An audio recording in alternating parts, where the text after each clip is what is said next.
Alternating current जो chapter है class 12 का, उसका आरएमएस वैल्यू निकालना आज हम सीखेंगे। आपको पता है कि दो तरह का करंट होता है, एक अल्टरनेटिंग करंट एक और एक डायरेक्ट करंट। डायरेक्ट करंट आप बैटरी से लेते हो और डायरेक्ट करंट आप डायनेमो से भी लेते हो। पर डायरेक्ट करंट का मतलब सीधा लोग समझते हैं कि बैटरी से प्राप्त होता है। तो आप समझिए कि डायरेक्ट करंट वो करंट है जिसका वैल्यू बदलता नहीं है, फिक्स वैल्यू होता है। मतलब मेरे कहने का है कि अगर 10 वोल्ट मिल रहा है तो 10 वोल्ट सेम डायरेक्शन में मिलेगा।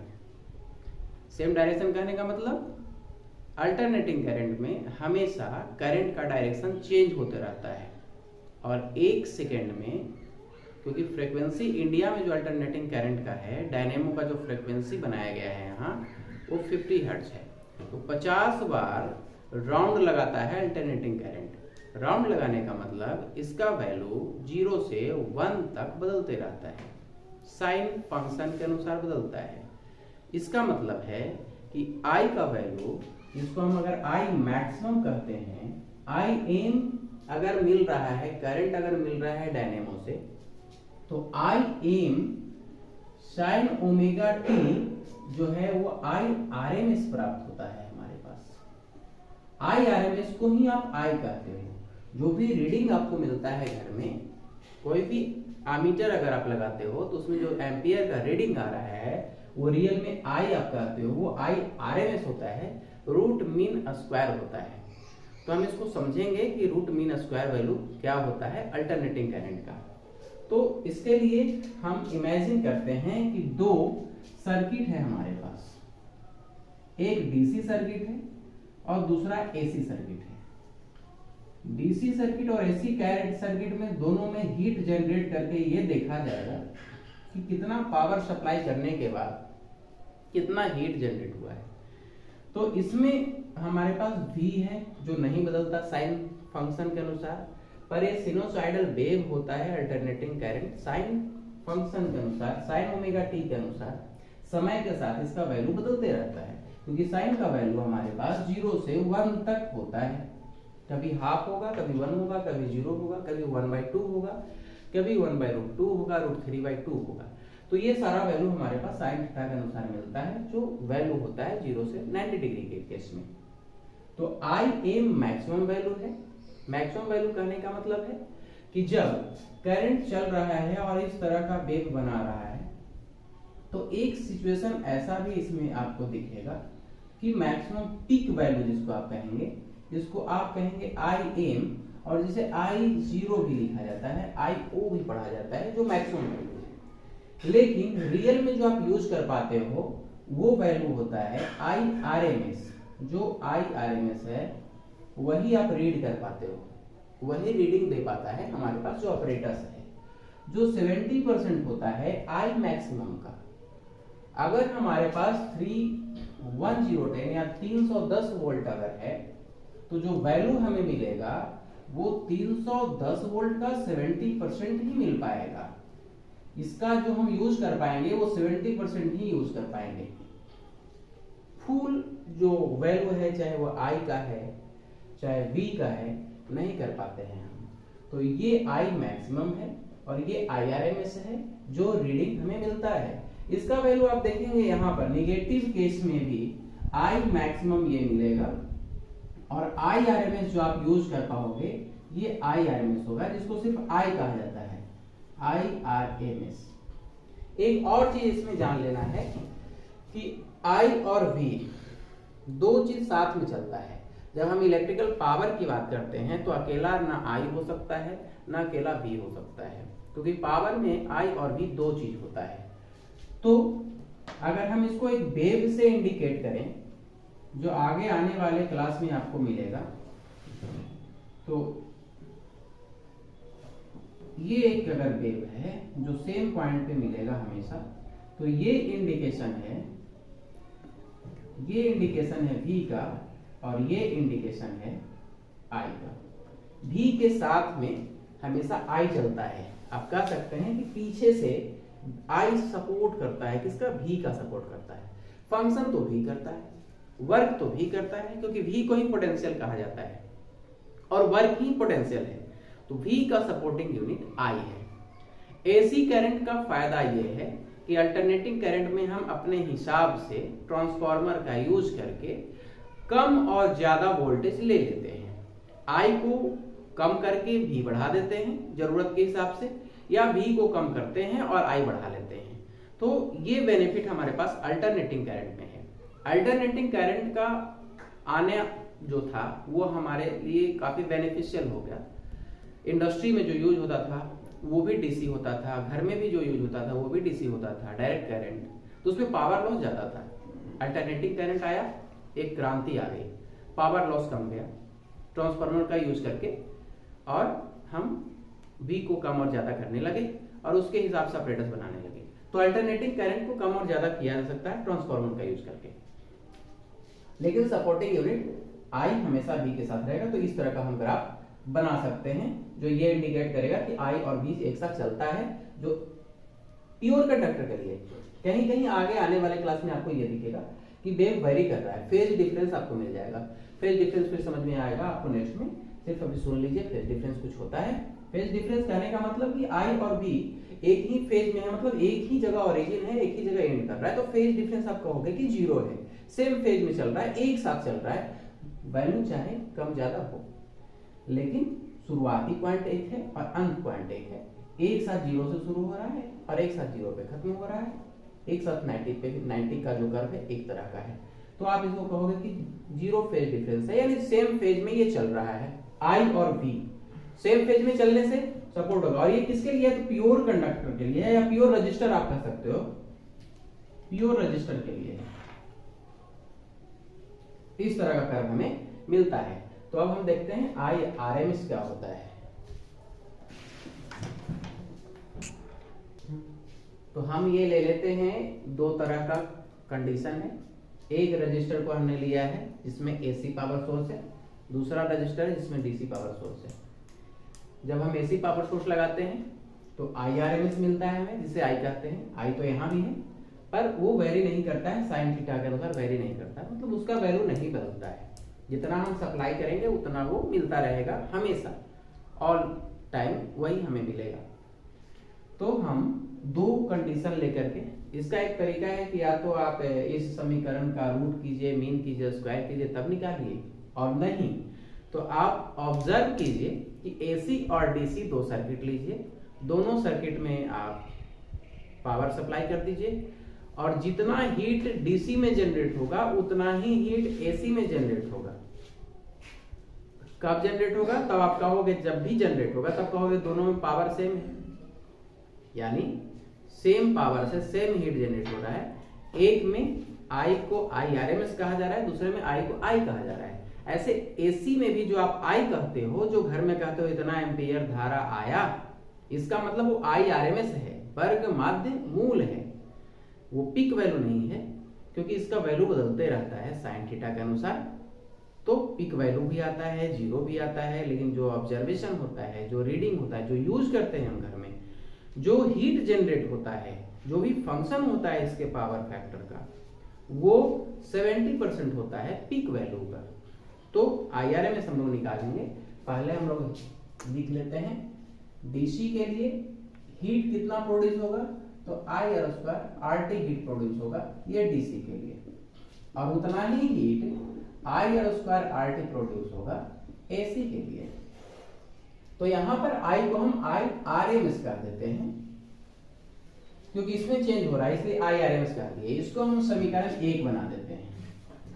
और अब ये आपको यहाँ पे नहीं दिख रहा है, समीकरण 1 हमने बनाया है, सो तो थोड़ा प्रॉब्लम है, रुका हुआ है, तो उसको रोको तब बनाना है। और शुरू कर दिए, ठीक। तो ये हमारे पास H I R square R T DC के लिए और H I R square R T AC के लिए, दोनों में आई ही है, पर इसमें नाम अलग दे दिया गया, आई आरएमएस दे दिया गया। पहचान हो कि ये एसी करंट है, काम तो दोनों उतना ही कर रहा है, क्योंकि जो हमने सर्किट लिया है उसमें एक रेजिस्टेंस है जिसमें हम वोल्टेज सप्लाई कर रहे हैं, यानी पावर सप्लाई कर रहे हैं। यहाँ V बराबर V0 साइन ओमेगा टी है, ये दिखाने के लिए, क्योंकि ये आपका सिंबल भी दिख रहा है कि अल्टरनेटिंग करंट का सिंबल है, इसलिए साइन थीटा के अनुसार इसका वैल्यू बदलेगा। थीटा यहाँ ओमेगा टी को इंडिकेट कर रहा है, आई को हम आई आर एम लिख दिए हैं, और इसमें डायरेक्ट आई है, बी है, दोनों में उतना ही हीट जनरेट होगा, दोनों समीकरण बराबर होगा।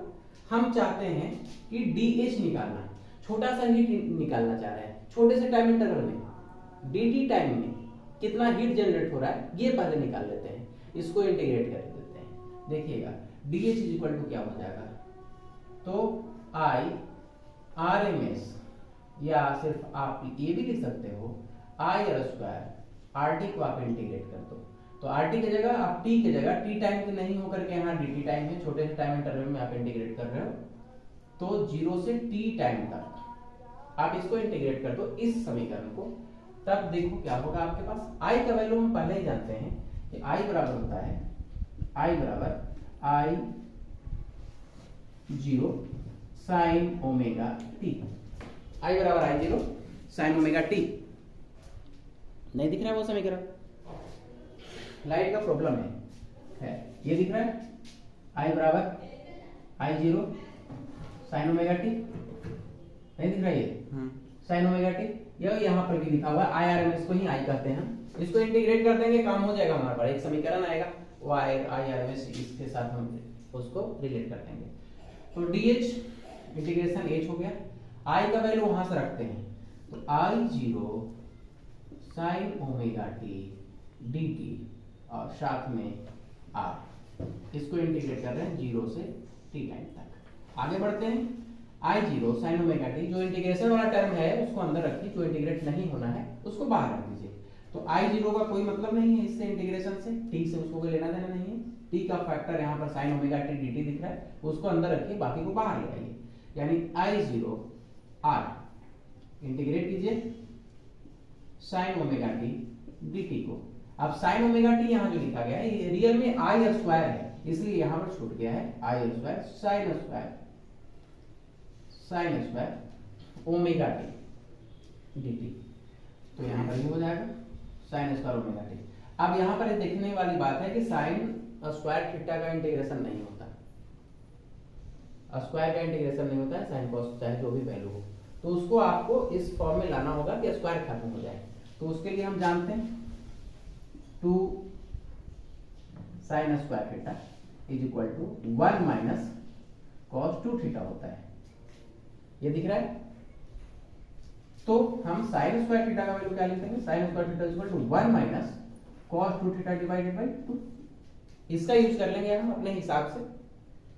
तो देखिए वैल्यू क्या आ जाने वाला है, h is equal to I0R, इसको हम लिख देते हैं 1 minus cos 2 omega t divided by 2 और dt। अब यहाँ 2 को भी इंटीग्रेट नहीं करना है, इसको भी बाहर ले आते हैं, h is equal to I0R और ये 2 आ गया बाहर, 1 minus cos 2 omega t dt है, तो dt 1 है, तो dt का इंटीग्रेशन कितना हो जाएगा, t हो जाएगा। तो हम यहाँ लिखते हैं t माइनस, और cos 2 ओमेगा t का इंटीग्रेशन होता है sin omega t divided by 2 omega, ये हमने लिख दिया इसको, ये, और इसको हम ऐसे कर देते हैं 0 से t टाइम तक। वैल्यू क्या आने वाला है हमारे पास, h इज इक्वल टू, ये दिख रहा है नीचे, h is equal to I square सब जगह है, स्क्वायर देखिए क्योंकि आपने जो निकाला है वही बाहर रहेगा, I² बाहर निकाला है आपने तो वो बाहर है RT। अब देखिए यहाँ पर वैल्यू रखेंगे t का, तो t हो जाएगा 0 से कोई मतलब माइनस हो रहा है, यहाँ पर ये वैल्यू देखिएगा sin omega t by 2 omega कुल मिलाकर के 0 हो जाने वाला है। वो कैसे 0 होगा, आप देखिए क्योंकि हम जानते हैं ओमेगा का वैल्यू होता है 2 पाई बाई t, जब यहाँ का वैल्यू अगर आप रखेंगे 2 पाई बाई t तो ये कैंसिल हो जाएगा, t से t कैंसिल हो गया, तो हमारे पास वैल्यू इस तरह से आएगा। आप इसको ऐसे लिख सकते हैं by 2 t minus sine 2 pi by t, और ये भी t है, ये कैंसिल हो गया, और बाई 2 0 से t। आप देख सकते हैं साइन 2 पाई, और पहले से हमारे पास 2 पाई है, और यहाँ पर 2 omega t sine by 2 omega, तो 2 और 2 4 हो गया, यानी हमारे पास ये वैल्यू जो आ रहा है इसका वैल्यू 0 है।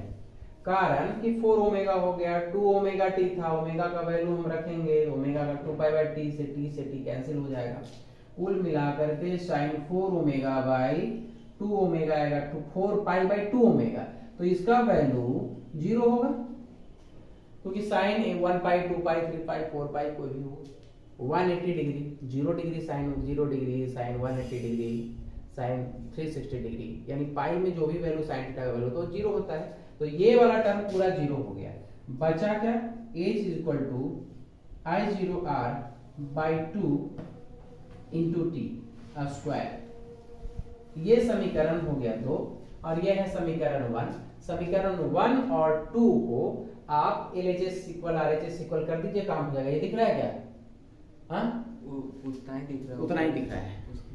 चलो यहाँ पर लिखते हैं, लाइट प्रॉब्लम है, समझ लीजिएगा अपने हिसाब से आपको।